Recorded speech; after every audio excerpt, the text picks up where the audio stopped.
Okay, we're live. Alrighty. Hello, Jeff. What's up, Fazaya? Not much. I'm alive and well. Live and I'm well. How, thankful. how you feeling? I'm grateful for that. Me too. Me too for being alive. Yes, yes. Cannot take for granted the blessings of life and health and well-being. So Well, that's good. yeah, So then, the entrepreneur side is going well then. depends on how you look at it. I mean, it's going. Okay. It's going. There are some newly discovered opportunities. Um, so but I guess I can just go ahead and get into it. I mean, this I don't know what to Segue. say. So let me just start over. So what's been going on? I feel more optimistic. So this is an optimistic week, Oh, that's good. right? Because yeah, I'm like pendulum swinging up side. Um, but what exactly have I done this past week? I think I told you. Did I tell you? I don't know if I did. But we actually had I get these days all mixed up. So I don't even know what day it is. I don't know what the heck I've told you or not told you. So if I'm repeating myself, feel free to let me know. Okay, But I will. anyway, cut the long story short, some of our products at Saks are doing really well. Okay, that's good. And and it's funny, it's actually the adults. Oh yeah, yeah, I've told you that part. yeah. Okay. Because you And got your so like we analytics from them or whatever the number. What did they say was the numbers? How do they put it in their terms? sell through. Yeah, their sell through. You got your sell through Sell through. numbers. Yeah, yeah. So the dog codes actually keeping us ahead of the pack in with respect to sell through. And so they've actually now placed another order for the current items we have in stock for spring for adults. Yeah. They are replenishing them. And for those people who don't know, replenishing, they are Saks Fifth Avenue. Correct. Yes, Saks Fifth Yes. Avenue. Yes. Yes. So we got another purchase order from them on Monday to replenish the adults Oh, nice. items. So we have So three adult items with them. Go ahead. so it's not waiting till the next batch of clothes for them to order. They're actually they're ordering within this. Oh, that's good. That's actually really good news, isn't it? It is, it is. And it's funny because I had actually reached out to them just to check in and see like, oh, how are things going? Like I told you, I wanted to understand the numbers and how we were doing. And because usually the way our model is, we are like usually one and done. So once we produce for a season, we usually don't have enough fabric to even like reproduce that item. But and so we're talking about this, and they're like, yeah, the adult items are actually doing really well. And oddly enough, we happen to have some extra fabric of those adult items, like across all of them. And so I told them, like, we could actually replenish if they're interested. Like, yeah, they would. And so I sent them what we could produce, and they said, when can we deliver? I'm like, yeah, we can deliver this by. So we're going to deliver it at the same time as the summer collection. Oh, okay. So yeah, and summer collection is what we're working on right now for delivery in April. Oh, So nice. um That's so like a um good boost, like a good news, right? yeah, it was a nice it's like the value of that is like half an order, about half an order, a typical order, like what they requested across these three items is equivalent to half an order. So which is pretty awesome. And the fact that we're actually able to produce them. We're able to we're like we ramped up our production in the past week to get those in, and we're gonna be delivering them alongside our summer collection. So I'm really excited about that. And it's sort of interesting because I was looking at another brand that I sort of admire, and they started off as a kids brand, and over the years, they ended up becoming more of like an adult Adult brand. brand. So Yeah, they and I was they like, pivoted to where the demand was. I've heard that with a lot of businesses, right? You've probably heard it on what is that podcast you always listen to? How I Built This? How they like how I built originally this? like the original product or idea was like this, and then they pivoted to something completely different because that's where they ended up going to. Exactly, exactly. And I mean, for us, when we initially started doing adults, it was just like one or two just to, have that footprint. But the truth is, our margins are better for the adult items, and they seem to like an adult will buy a fancy dress whether or not they have an occasion planned, as long as they like it. But I feel like it's like for a kid, usually you kind of you buy for your kids. I think more so needs based ish, more so that versus like for yourself. I don't know, because I'm seeing like some of the very like elaborate dresses we have. People are like just buying it and keeping it for one day Oh, when they eventually go outside. You know, so we've actually done well with our adult releases as well on our side. We've done well with them. yeah. And I, so I mean, granted, we don't the volume is more, we have more kids than adults. So but the few adults we've had, for the most part, we've done well. And then we're seeing the same trend at Saks as well. were you surprised that it did this well? Yes and no. Um, I mean, because I feel like the things that we do put out for the adult, like we don't just because there's so few. There are things that I know personally give a lot of value. Mhm. Do you know what I mean? Like there are things I know give a lot of it. They're not just like this, like they're not this like costume sort of like these things we're giving to Saks. Like it's these we have our like they're like our jacket dresses where it suits different body types. You can wear it for different weather. It's so versatile. You can wear it over a dress, you can wear it over jeans. It offers a lot of value. And so I'm not surprised people really like it. But then the funny thing too is like we have another silhouette that's not that type that's also doing well. So I think the fact that it stands out, maybe that's part of it. Like on their site, I mean, people are definitely drawn to the colors. Um, but then, I mean, I don't know. I guess I'm not. I expect all our items to do well. Is how I feel. But I, I didn't realize that this would do this well Yeah. and Especially this because the quickly. price point is significantly more too, right? True, but there's more room at the top. The price point is not as high as it could be. Oh, okay. Yeah, for the items we give them, it's not as high as it could be. Oh. Um, yeah, there's a little bit of room for us to go up. I mean, when we replenish, like when we do it again in a different pattern, like because we're using a different kind of fabric, we probably will have to bump it up a little bit more, the price that is. But I think it's really high value products, and it's like yeah, it's high value products, and it's not impossible for people to afford, and it's different, it's catchy, it's functional. So yeah, not surprised. So no, I'm not surprised. Surprised, not surprised. Surprised, not surprised, exactly. So please, so yeah, but it's pretty awesome for us that um it's doing that well. I'm like this weirdo now because all I do is I stalk the Saks website, constantly looking for like because when it's like out of stock, it'll like cross it out, and I live for a crossed out. Yeah, I live for that. Like when you click on it, it says limited inventory, and then you like try to like click, and I do that, continue to click like multiple items to see at what point of time it's sold out. So for me to figure out like how much has been like purchased or what's left in stock. So for the adult, like literally for many of like I think across three sizes it's already like sold out except one that has like one or two left. So so yeah, pretty excited about that. So we're definitely going to be leaning more, and I think the value of this whole experience too. I mean, so okay, let me take a step back. So yeah, that's doing well. I mean, there are certain things that are not doing as well as that, Hmm. but it's also a learning. I think this is also very helpful. It's like a good market research for us to know, like it's like what are the things that can have the potential to do really well. You know what I mean? Like what are the things that we know can do really well? I think this sort of Saks experience is revealing that for us as well.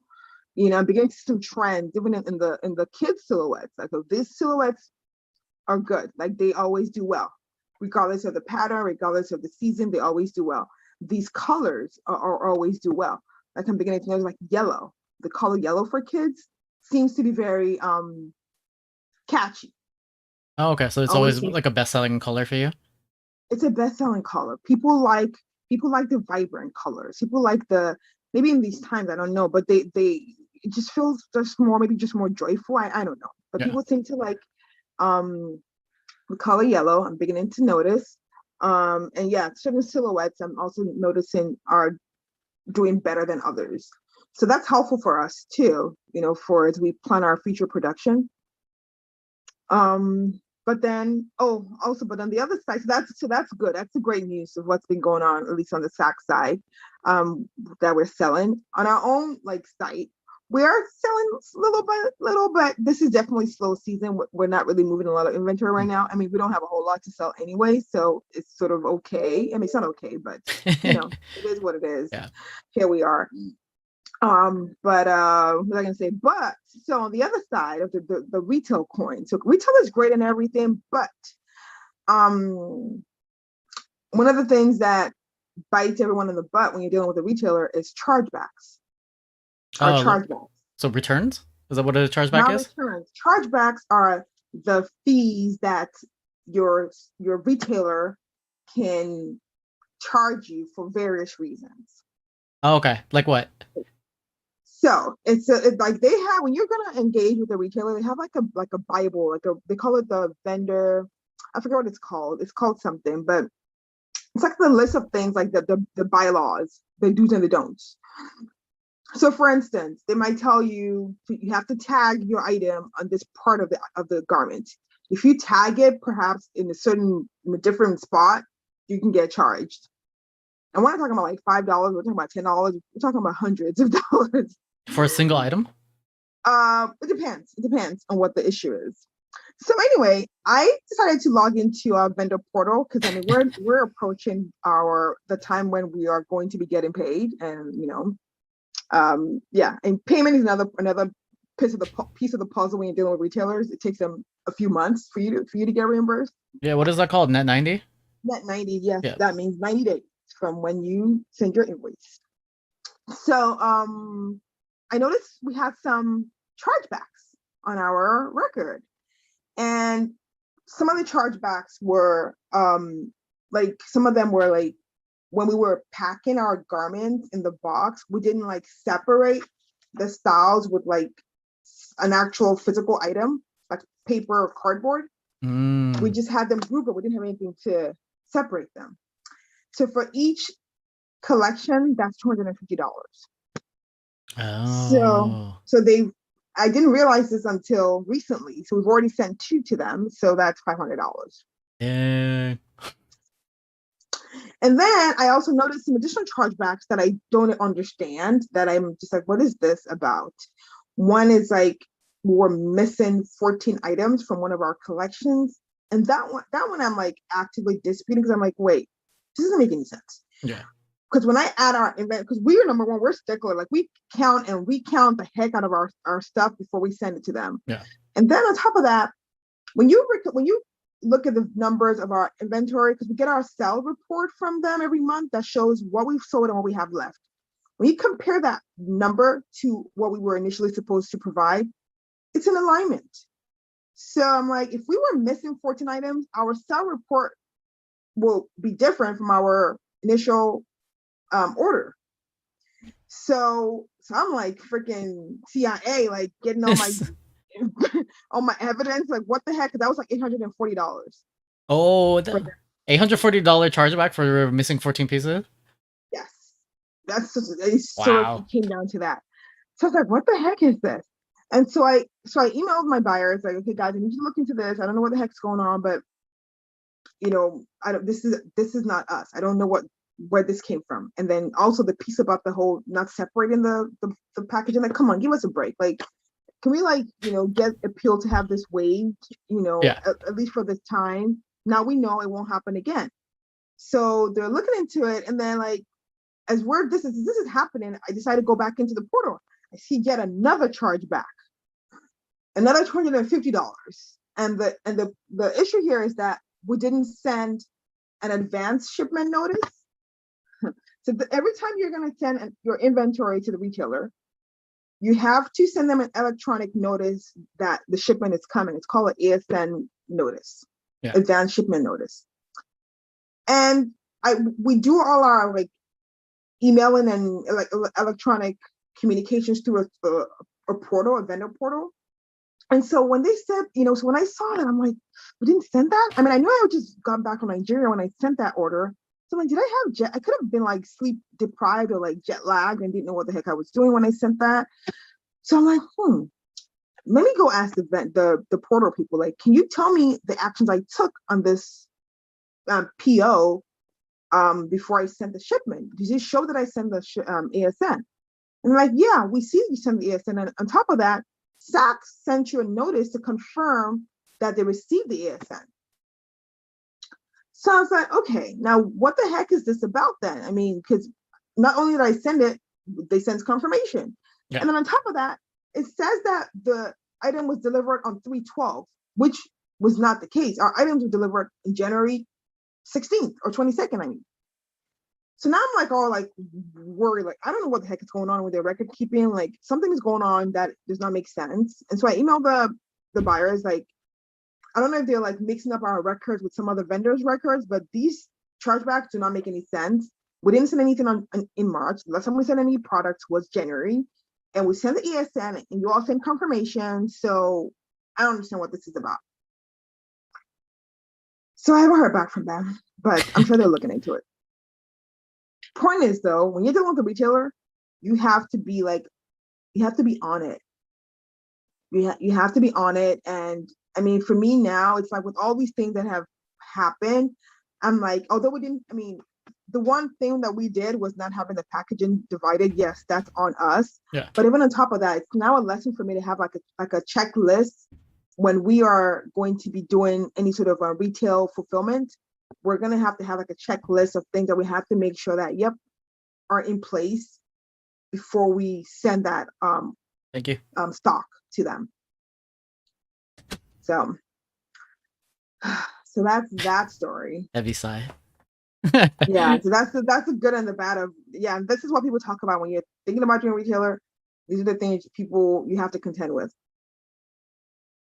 So yeah.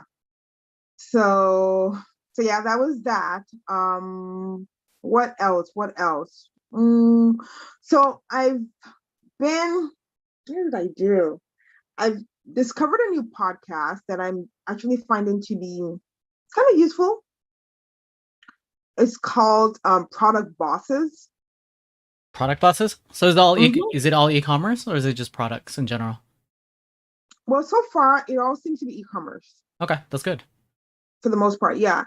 And so it's actually very beneficial because one of my struggles, like, especially in a time like this when things are really slow and you kind of feel like helpless, like I don't know what to do, blah, blah. They've been able to share some very tangible things that you should be doing during a time like this, during a season like this. How you are cleaning up your business in a sense, and how you're preparing your business for the business season, how you're positioning yourself, for and building those relationships and building that brand awareness and increasing your email list and things like that to make you prime and ready for when the business season does come around. And I found that like, this makes a lot of sense, So instead of looking at a time like this as like throw away and like, it's just all dead and dull, but like actually doing the things and thinking strategically about how to position oneself to better capitalize on the opportunities that are present in a time like this. And so for me, I made a note to myself that like what I'm going to start doing better of this time. I think I've been talking about it, but I'm gonna keep talking about it until I like eventually do it. Like continue to build audience. Okay. Continue to build audience. What did they say inside the podcast of continuing to build your audience? Did they say anything specific? Yeah. So one of the things they suggested was let's see. So it's two things: building your audience and educating your audience. Those are the two things that I'm going to be working on: educating your audience on your product and why your product is needed. But one of the things they said were, the obvious things like blogging, and then your newsletter.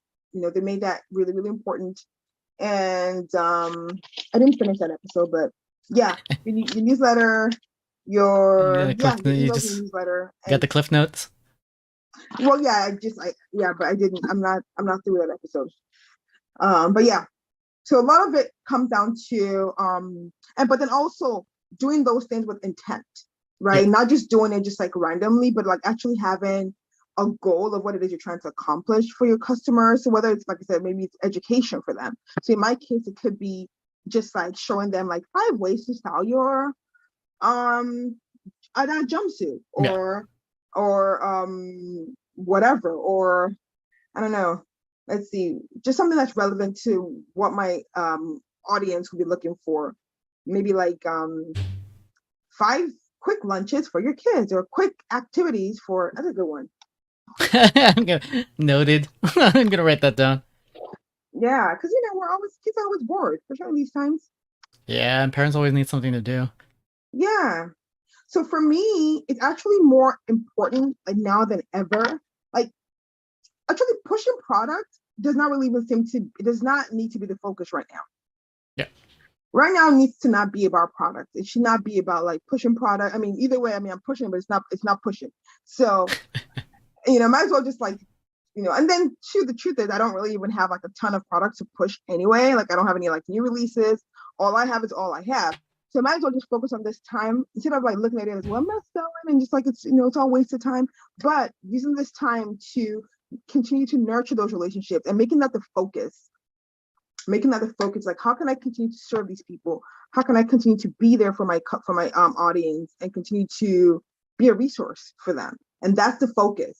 That should be the focus and the driver, and continue to educate them about the product, so when the need arises, when people are starting to get out more, will be first in mind or top of mind Yep. when they start like trying to buy stuff.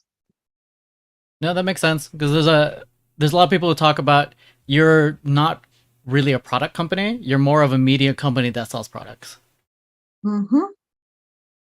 That's how Mm-hmm. everybody should think about it first nowadays Yeah. because of just how everything revolves around content now. Yeah. Yep. So, and especially now that, with all the, one of my friends a fellow vendor friend of mine who works with Twitter, she was telling me about the whole iOS update. And Update and change for like, ads, right? and she was like everyone, because she's doing like an analysis for Twitter for them to figure out like how it's gonna impact them. And she's like, listen, when this thing goes out, like everyone's pretty much almost going to go back to like zero, like ground zero within, because you can't target the way you could target in the past. And so Yep.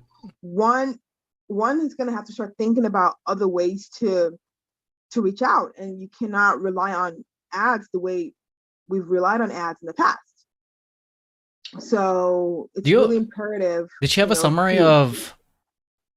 I know that there's a big change. I haven't really dug into the change. I just know it has to do with iPhones and being able to target through ads. Did she say the specifics on what was changing exactly? I just know it just becomes significantly she harder. said it, but I don't remember. But the point, I mean, what resonated to me when she said it was the fact that um it's almost going to be like starting from scratch.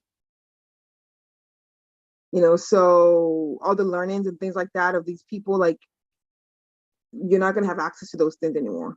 Yep.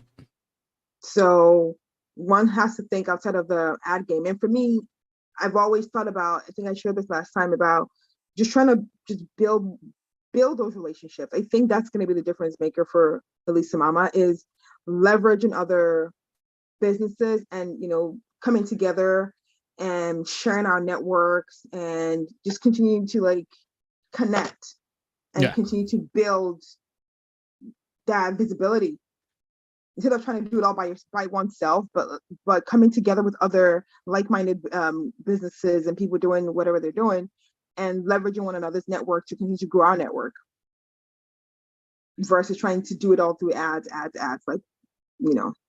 Yeah. So yeah. So one of the things I'm planning for right now is I'm looking for some um businesses that are sort of in alignment to Lisa Mama, and thinking about like doing giveaways with them, like planning Oh, giveaways. yeah. That works out pretty well. Are you with your Chamber of Commerce? No. I heard being part of your Chamber of Commerce gives you access to more bigger network of different entrepreneurs. Because Mhm. I had a marketing friend who only got her clients through the Chamber of Commerce, and it's just a great way to network. And you also don't have to be part of that city. I guess it depends on the rules, but you could join like the Irvine Chamber of Commerce because it's one of the largest chamber of commerces in the world, or in the U.S. or California, and then you can network that way. So then you can grow by just meeting. Because I remember there right by our work, there was a the Chamber of Commerce was having an event, like a networking event. And then so we luckily were all there for a happy hour because the hotel room next to us was doing a happy hour at the same time. So then I got to meet all of these different entrepreneurs, and at the same time you get to build your business. And then so connecting with all of these different people, the Chamber of Commerce is always doing different talks. So if you can always go there and give talks. Because at that time I was planning to give like a digital marketing talk at the Chamber of Commerce, and then yeah, to do that to get clients. But then I was still working on the dating business at that time, so I was like, I'll put this off. But I got to meet so many people with like huge legitimate businesses in just this span of like 30 minutes of just what over a beer, and everyone's just going around and getting free food. Yeah. No, absolutely. And I like for me, I know that is critical. There's this lady that I see on Instagram. She does like makeup as her brand. And I see her, she's constantly on everyone's live, constantly being featured on this person's page and the other. And I'm sure she's doing better with that than possible, like any possible ad that she could have been on or could have done. Because you see her with all these like big accounts, small accounts, and they're like reposting her stuff and they're shouting her out, and she's on their page and she's collaborating with them. That's her strategy. And it's so organic, like it's so like not forceful. Mm-hmm. People are able to connect with you versus feeling like you're pushing a product down their throat. It's easier. The ad It's game easier. is very lucrative, but it's lucrative for the people who are really good at it. It's Exactly. the learning curve is significantly It's harder really high. compared to like going and collaborating with somebody, Absolutely. or Absolutely. yeah, and getting in front of their audience and getting in front of all of the different people that they have, but then trying Yeah. to get an ad to work. There's so many different levels. It's Mm-hmm. significantly harder. And then also the Yes. Yeah. infrastructure you have to have built around that as well, and to be testing. Yeah. Yeah.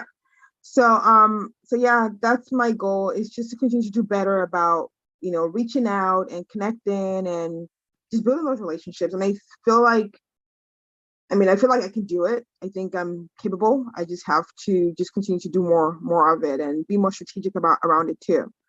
So yeah, I Okay, think cool. that's all I got. And I'm going to Nigeria in about a week and a half. Okay. For people who don't know, why are you going to Nigeria? I'm going to Nigeria because I'm going to pick up my summer collection, and well, now summer and the spring refresh collection for Saks, and Nice. also go lock down our fall offerings and maybe even do like our fall photo shoot out there.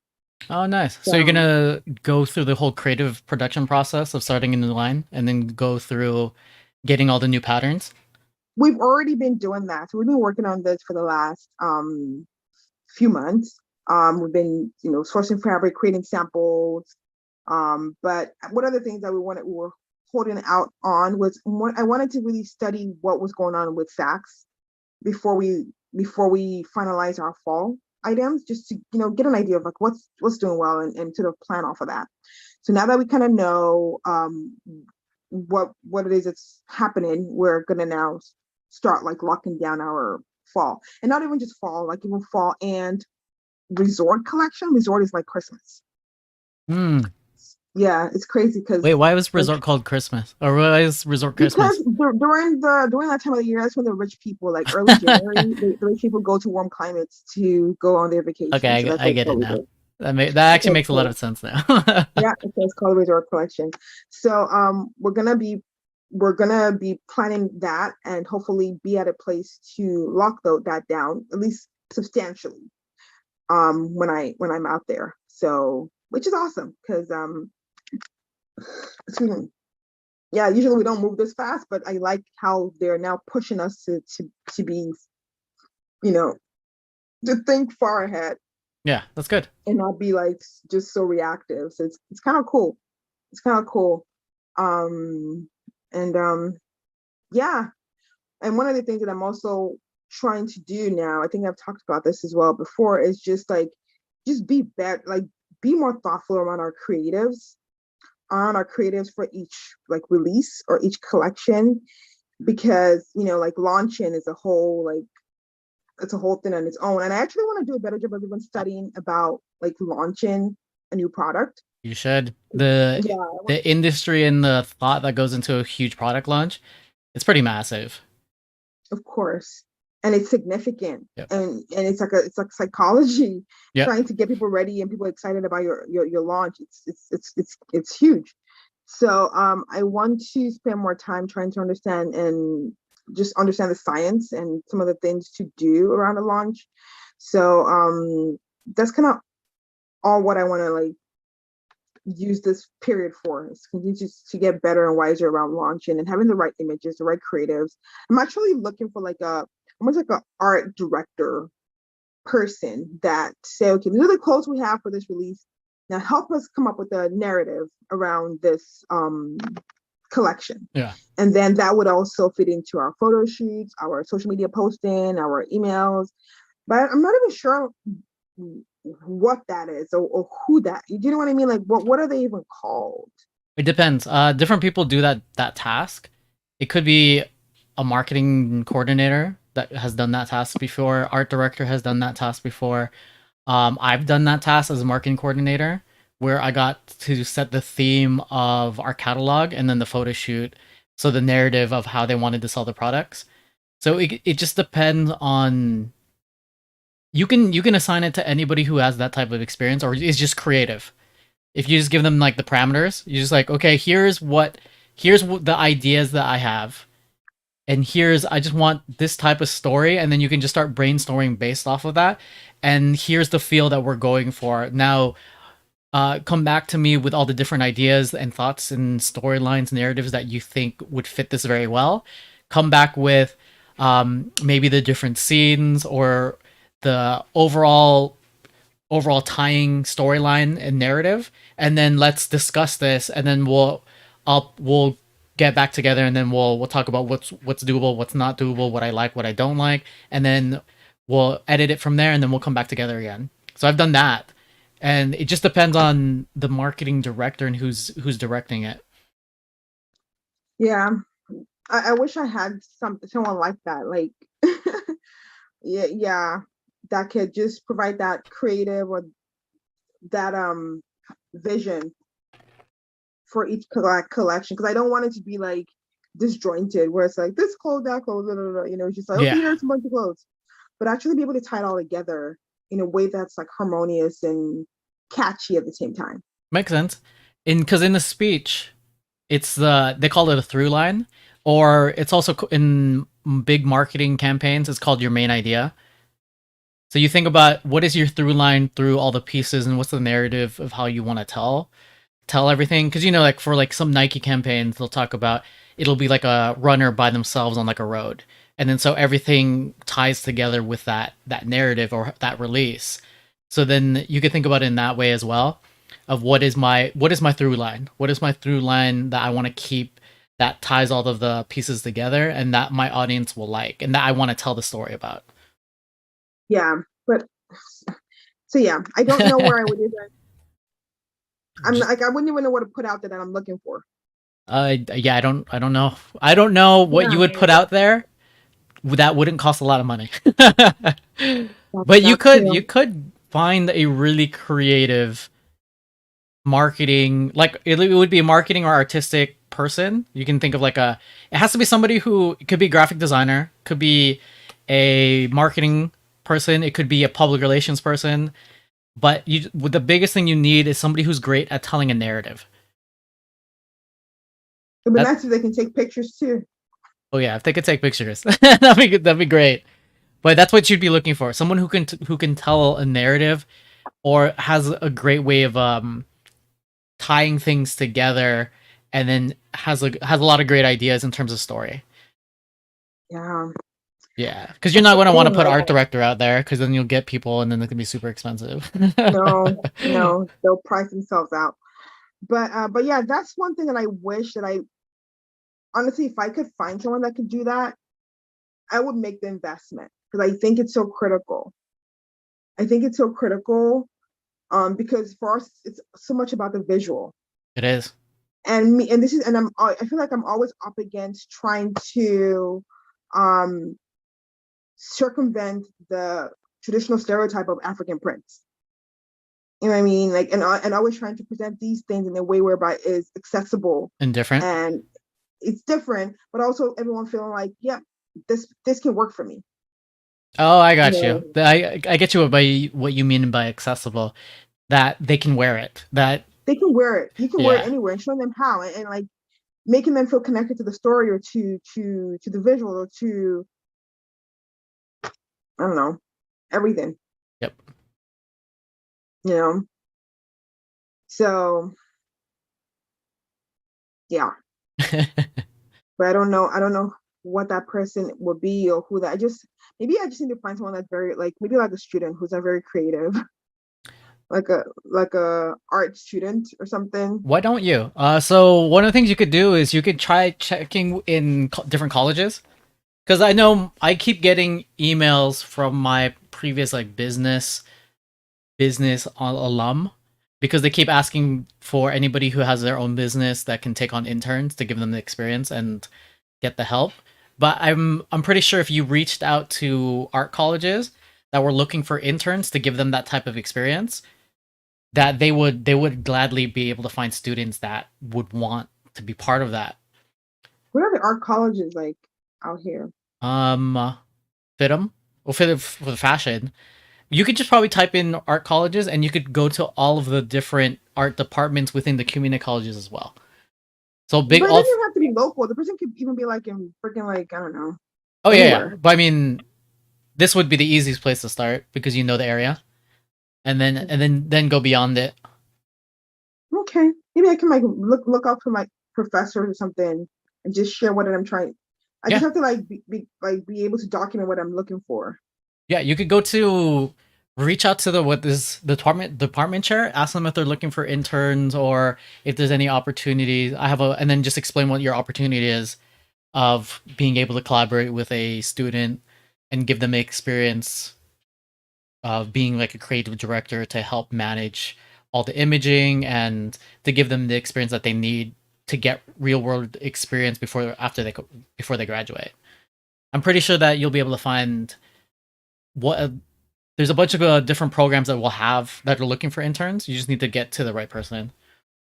Okay. All right. Yeah, I'll do that. I'll do that. Yeah, because that would be awesome if I could have that.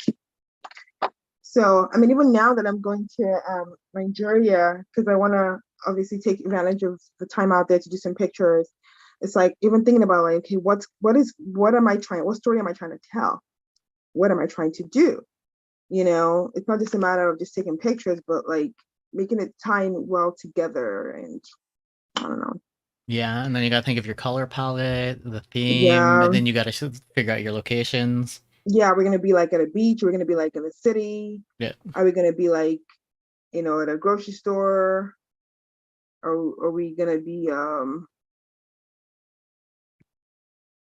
the market? Yep. We've already done the market. I don't think we're gonna do that this time.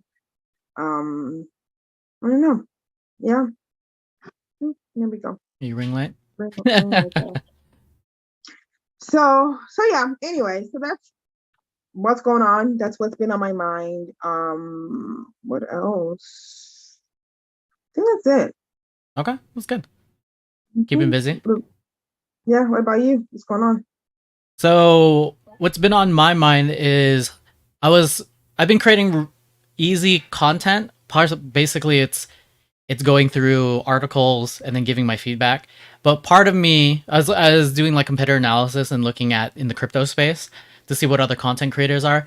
They're not exactly showing the full article. And then so I was reading a bunch of like different legal stuff, and I was like, oh, I don't know if I could do this anymore.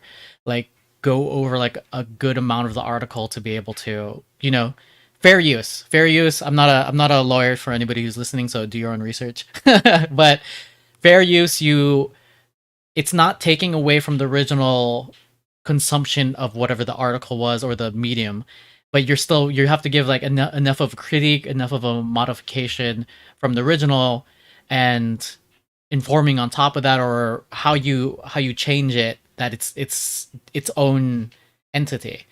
So I was like, okay, I in the way that I was doing my previous content, it was like I don't know if I can do this legally, or I'm like treading a gray area, and it's like, okay, I need to figure out, I had to adjust my system basically.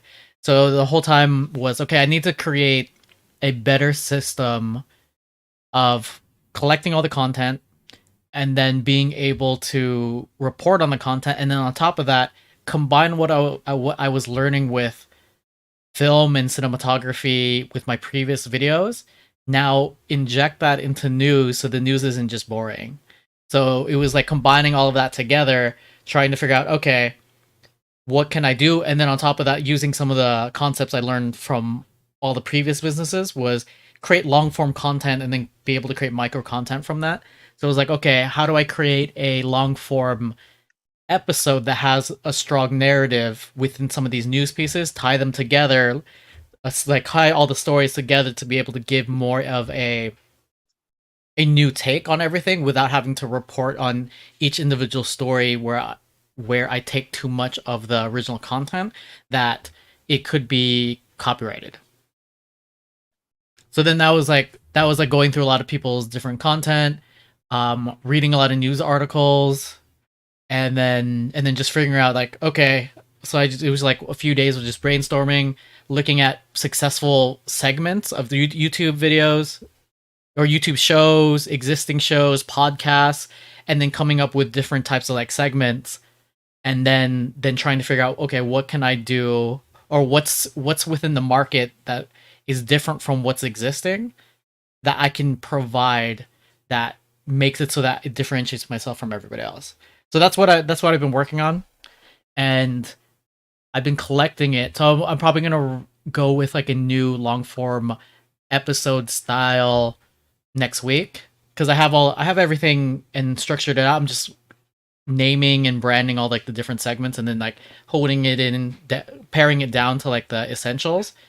And at the same time, I'm still experimenting with combining, getting a bunch of news stories, like maybe like 5 news stories that fit a narrative, and then telling more of a story along with the news. So that's what I've been experimenting with. It's like, okay, how do I make the news a little bit more engaging rather than just reporting on the news?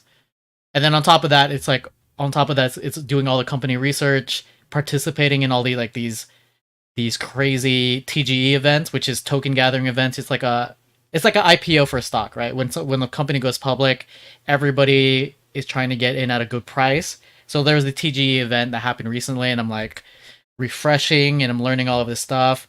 Somebody lost $500 because there's high participation and like there's scalability in some of these systems.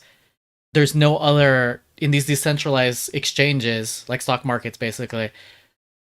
We have to pay high fees. So it's like $75, $50, $100 to get like your transaction through. And then when these big events happen, you get front run. So if you don't put enough gas, somebody will put in more gas, and then they'll front run you, and then people will keep getting their transactions ahead of you, and then your transaction will fail because there's something called slippage, which means if the price increases too much, the transaction will fail because they don't want you to be overcharged too much. So then learning those nuances there. And then creating is like, okay, how do I create videos? Like Fasayo said last time, it's like, okay, I need to document my adventures in crypto.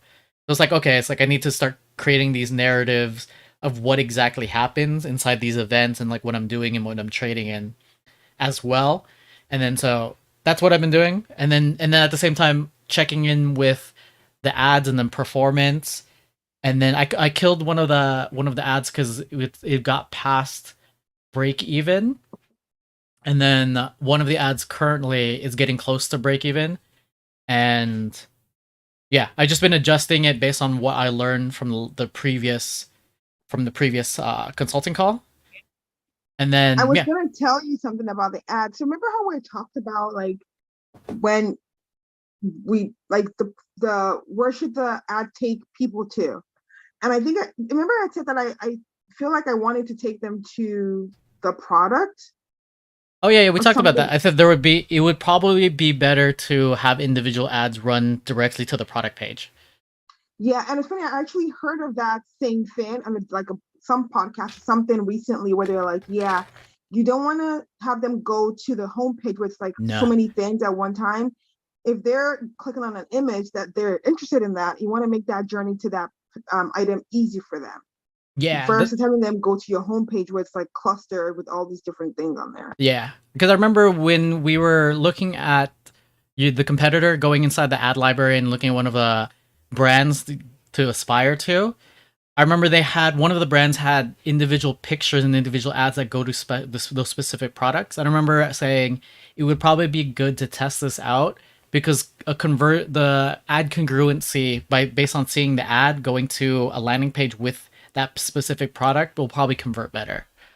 I think so too. And I think it also makes for a better experience because I once think you so. satisfy the initial itch, then it's easier for them to then say, okay, now I want to go see what else is out there. Yeah, and it's also it's just like the clickbait, right? When you like say a clickbait title and you go inside the title, but you don't get what you were looking for, you automatically just click out. But Exactly. if it Like it's set fits, up. yeah, if it fits what you're trying to sell and what they click for, it adds for a better user experience, but it also adds for better conversions. That's what I think. So did we use that image, the image of the lady by chance? Have we used that at all? No, not yet. In We the were gonna do it on the next ad call together. Oh, okay. Because the last Which you ad didn't have. call, oh yeah, I forgot. We forgot to mention the last ad call we worked on your pitch deck. Oh yeah, that's what we did. Yeah. Yeah, we did. So we replaced Making that the last ad call with working on the pitch deck to be able to get a new retailer. yes, yes. And Oh that's still going. yeah, yeah. Can you create the ad images for the products you want to push? So then we can create those ads Well, for the I think it's the not so much about what next I want to working push, but what session. I know would generate interest. That well, Like I know, that ties into what you want to push, or well, I mean, what you want to I don't focus have a on, or whole what lot the of market is interest. telling you. What did you say? What is the market telling you you need to promote? Well, the adult Okay. clothes, yes. The market's telling me adults. So yeah, and I feel like people would. I want to put that in front of people because I know they'll definitely click on it. I think I know for sure they'll definitely click on it, and it will work. Whether or not they're going to buy it, it's a different story. But I know they'll at least they will engage. Or at least they become aware. Yeah, they will become aware. So when can we do that? Next week with the next ad call. All right. I just need to just finish the ad photos, the ad creative for all the different products, and then we'll just use those, and then we'll just model that one business that had like high end ads, but had specifically for like individual products, and we'll just model that because with like you're right with your market, it's all about the imaging and the copy doesn't matter as much. It's just as long as it's like short and concise, and then as long as the picture looks really nice, that'll sell. Or that's our hope. Yeah. That's our hope. But it No, looks like that's what it looks like too, based on like the fact that that's what the other companies are doing. yeah, I believe so. I think so. Yeah.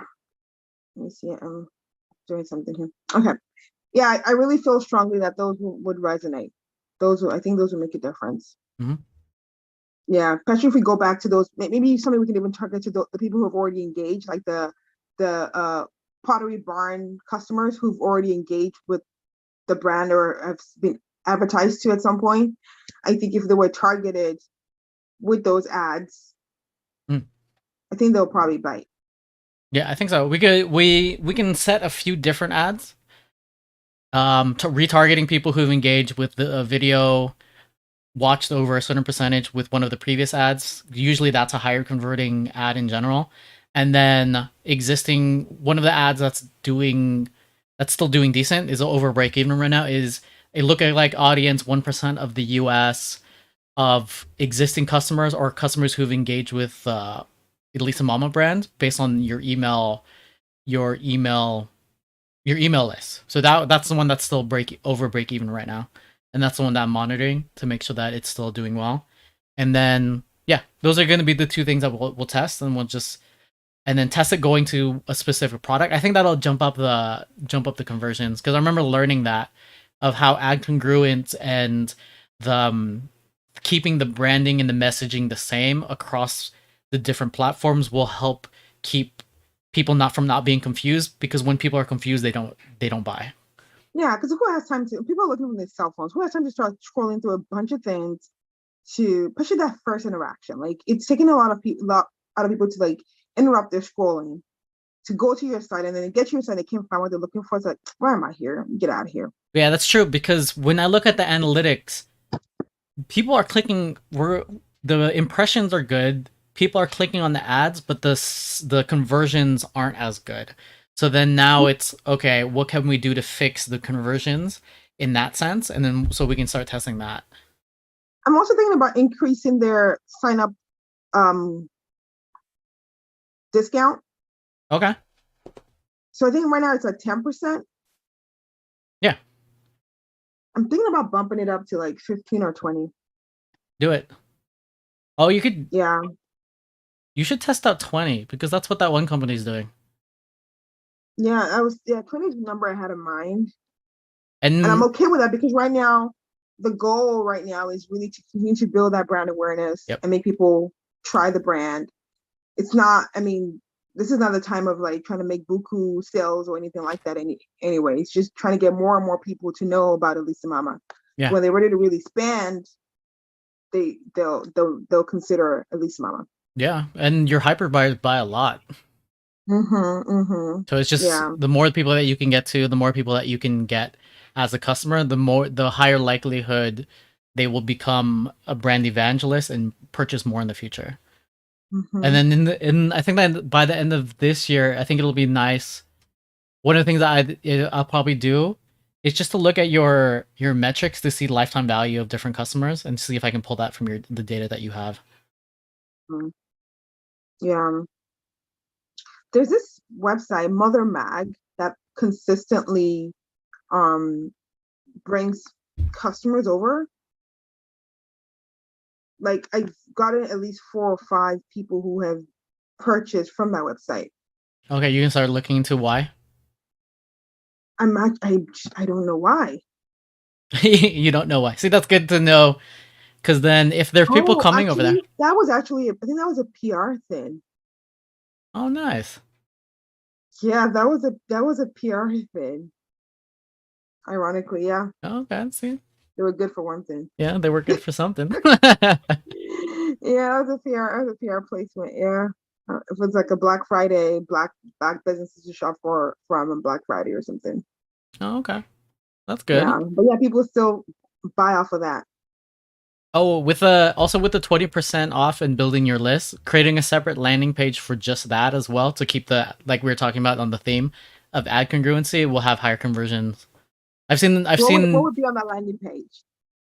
the same creative as the ad, but then you remember how we had the Black Friday landing page? Is basically that. Has the 20, has big letters of what the offer is with a sign up email on the bottom. Remember how hard that was for you to do? We all you need to do now, because I already created it, is we just got to duplicate it and then you just make a new page for it. Okay, That's it. I will attempt that. And if you can't finish it, we will do it on the next ad call. I will attempt. Yeah, I will take a stab at it. yeah. I think Yeah. it shouldn't be too bad. And if you can't figure it out, we can. I think it won't be that too bad to finish it on the ad call after we do all the ads. Okay. Cool. Yeah. So in the meantime, I'll work on the creatives, using the images and all that. And yeah. Yeah. So yeah, creating really good content, or like improving your content, doing all the research takes up a lot of time. On top of editing, I'd like edit videos too. or recording Yeah. videos, editing videos, researching videos, and then trying to make like a really good like how to improve your content on top of that. Yeah, it surprisingly takes up a lot of time. Like a video would take me like the whole freaking day Yep. just to like edit one video would take a whole damn day. Yeah, the whole freaking day. So that's something that I wish. I cannot wait to like get to a point whereby all the creatives is just handled by somebody else. Like that'd be like joyful. The dream. The dream. That would be the dream. When you can just That would be the when you can just come into a meeting, write something on the blackboard, and the team just goes and delivers it for you. Or you can be right, Gary V. You can just be Gary right. V. That would be awesome. Like I feel like if we're gonna hire like a staff, the very first staff I will hire will be like a creative person. That would be the person that I would probably bring on first. There's so much value in having a creative person to be able to take offload all of that because the ROI on like somebody like that is pretty high. Hmm. Yep. And the fact that I don't have the time to do it. Mm-hmm. So yeah. But yeah. All right. Well, let's see. What else? What else? What are you gonna do? What are you gonna do next? Next week, I'm going to start locking down my plans for my trip. Just trying to figure out how to maximize it, plan a photo shoot, do some other sort of content co- collection, and I might even meet with that VA girl Okay. when I go to Nigeria, so I might plan that as well. And then I'm going to sign up for Hey Mama. I'm going to do that. I'm going to sign up for Hey Mama. What's Hey Mama again? Hey Mama is like a community of mom bosses, entrepreneurs, Montrepreneurs, careerists. What? Montrepreneurs, Mom, mompreneur, mom, mom, yeah, mom, mompreneurs. mompreneurs. That's the word I was looking Yeah. for. So it's a community where people, are mothers of doing different things, and it's a paid membership. But I think it could be a good community to be a part of, especially as one is trying to grow I network. think And so. yes, and so I think those are kind of things that's what I'm about right now. Like I'm just trying to get to know everybody, connect with people. So I'm thinking, Hey Mama will be a good place to be because hey, I mean, I'm not going to sell them clothes, but I'm hoping more to connect with them. Yeah, And and you could always ask for feedback. So one of the way, so getting in front of a community, you either build it organically and build relationships, or you pay for it.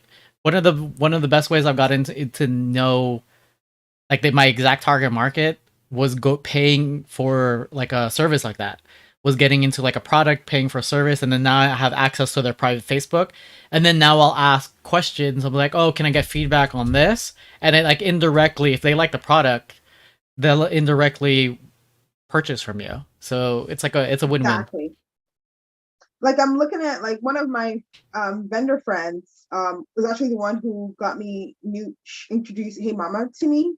And I mean that was great. And that's an example of how you meet someone and then they could share something that you don't know with you. But then what the heck was I gonna say? Oh, on their Instagram, they're doing like a weekly, like having another mom come on and like take over their Instagram where they introduce themselves to their customers and they like a day in the life of this person. So, and it's kind of cool because it's just another way of serving your customers beyond you being in front of their faces all the time. So, but they knew this person through one of their other groups that they've been on, that they're on. Like, I think they're in maybe some kind of coaching group or whatever it is. That's how they met this person. So, so yeah, I know there will be value. There will be value. And I think that's my strong suit is just building those connections and those relationships. I think that's my kryptonite. Not my kryptonite, but my what's it called? Your superpower. My superpower. Superpower. Yeah, I think I can make it work to at least my advantage. Oh, that's good. Mm-hmm. That's good. Yeah. So yeah, what about you? What are you gonna be? I'm gonna finalize the long form content show, and then I'm gonna test out going live with that long form content show, and then see how well it does. and then just to see the feedback, and also just just by doing it, it's like, okay, this worked, this didn't work, this is what I'm gonna fix. I'm gonna do that by by our next call, by our next podcast. I'll have that finished, and then have like my new news content system updated so that it's easier for me to create news on top of this long form show. So that's what I'm gonna be Nice, doing, nice. and then also, and then looking at all the different ways of being able to pitch the affiliate products that I have within the content. Gotta make that money. Yeah. Oh, and then also there's some major events happening next week, making sure that I document like the behind the scenes and make that into content. Nice, nice. Yeah. So that's what I'm working on. Alrighty, Mr. Crypto. Yeah. All right, all right. Yeah, all Cool. this headline writing is such a game in itself now for YouTube. The headline. Yeah, the headlines. It's such a game. It's Like, like me okay, this sitting there thinking worked. about like what to title my my emails. Yeah. Like, okay, what is searchable? Or like what content am I gonna put out that is searchable? Or do I do an evergreen content that's like a how-to? Or do I do something more newsworthy? And then it's like now it's finding the balance. So that's one part of what I'm gonna be doing, is trying to figure out, finalize that into my system plus the long form content. That's what I need to. You just got me all inspired talking about that. I just got an idea. I'm just getting Oh, my BA to do for me. I nice. need to like put together. Sorry, just totally off. But I'm like, I need to put together like some quick blog topics or email topics, and have my VA girl go like research those things for Oh me. yeah, you should have your VA do it. It saves you so much time. Yeah, but I just won't do it. Yep. So, yeah, I should have her do it. Like, come on. So my job would be come up with the topics, and then have her go do the research. Like I'm thinking about right now, like I said, five maybe five after school activities or something, or make it very like specific like that. Um, you know, five things for kids to entertain themselves with. Yep. I picked up this pine cones, like five inexpensive activities. I picked up this pine cones for my daughter to paint. So this is gonna be one of my. I'm putting this on like an inexpensive um activity. Activity do. Yeah, why not? I Paint didn't some know pine. pine cone painting was a thing. It's a thing. Yeah, it's a thing. Mm-hmm. So, alrighty. Okay. Well, cool, cool. So, do you want to leave our listeners and viewers any tip for the week or for the day or for the Yeah. episode? If you have Canva Pro, okay, even if you don't have Canva Pro, you need to use Canva. And for creating your thumbnails for any content, make sure you combine different photos that are available in Canva, or go to Unsplash, utilize the image remover or background remover in there, and then you can make images that stand out, adjust the effects, up the contrast, decrease the brightness, increase the brightness, and then so that when you are searching up the content that you're putting out, you compare it against what is out there, and then you try to figure out, how do I make it stand out from based on the colors that everybody else is doing? What can I add into my thumbnail? The thumbnail in itself is another like game that you have to start playing as well, in terms of creating good content. So compare yourself to everybody else, and then start making something that looks different. So that's my tip. Thank you for that. You know, I'm a fan of Canva. Canva Pro is the business. So Canva, part of the yeah, movement. I was not paid to say that. That's my views. I paid for my membership. Um, my tip is, like I shared earlier, my newly discovered podcast for people that have product-based businesses, Product Boss. I think so far so good. I just started. I'm like on episode 13, and they have like 200 and something, so I have a long way to go. But so far so good. I like the fact that they give very tangible tips. You know, it's very tangible, very relevant, things we can apply right away. So if you're a product-based business owner, go listen to that. Mm-hmm. It's always good to and continue find, to build your community. yeah. It's always What? good to find niche podcasts because they usually serve you better in terms of like what Yes, your yes, situation is. absolutely, absolutely. My friend actually bought their course. The friend who told me about it, she was so convinced to listen to them for so long. She bought their course, and she like had other people. She like reached out to people that I guess who have their courses to get their feedback, and everyone had like really good positive things to say about the value. It's funny. I'm usually very cynical about things working. Like I always feel like there's nothing else you can tell me. Like there's nothing else to like. What do you have to share? Like there's Courses nothing. courses do really well, especially if you find that. Oh, call on a call. Yeah, but Well, courses I know I do always really feel like well. I always feel like I'm being scammed. Like I'm very pessimistic about the value courses can offer me. That's why you need somebody who has the experience and the community that you can leverage. Because I've bought courses after listening to everybody like somebody's podcast, and then getting going to an entrepreneur event and somebody recommending it, and then buying a course off of that, and then significantly like I learned so much more about online courses or creating online courses or selling online courses based off of that. So I recommend it, Yeah, but you have to do your research because you can of get scammed, course. or if the creator of the course doesn't like, their free content probably could serve you, but if they add in so much more value that a lot of people recommend it, then you can always take the course. And a lot of people have 30-day guarantees. So what you can do is just go in there, buy the course, see if you like all the content. And the biggest thing about the course too is you get access to the community. So if the community fits your business and you engage in the community, you can always that's always a plus. That's value too. Yeah, yeah. I think I'm beginning to come to the realities. Like there's a theory behind a lot of these things. You cannot just operate off of like emotions or feelings or just your own intuition. That will fail you. So yeah. Oh, tax write off. What? Courses are a Tax tax write write-off. off. Courses That's I've written them off that's because that's yeah, that's so another it's a way to tax look write at it. off. And and I read this thing about like, you know, as an owner, you have to keep investing in yourself Yeah. because you're the one who's setting the vision and setting the direction. And if you don't know enough, you're gonna limit the business. And so I think that needs to be part of the business strategy to continue to educate yourself as a business owner, to continue to learn more so that you can, do better for the business. Yep. I agree. I agree. Yeah. I have a. I don't think we ever talked about this, but I have $100 that goes into a trading fund. So if there's ever anything that I want to learn, I just take out of that in trading fund. Good. Yeah. It's good. One should have a dedicated pot. Like I know this girl who says like every year she does something, either like takes a course or goes on a conference, something.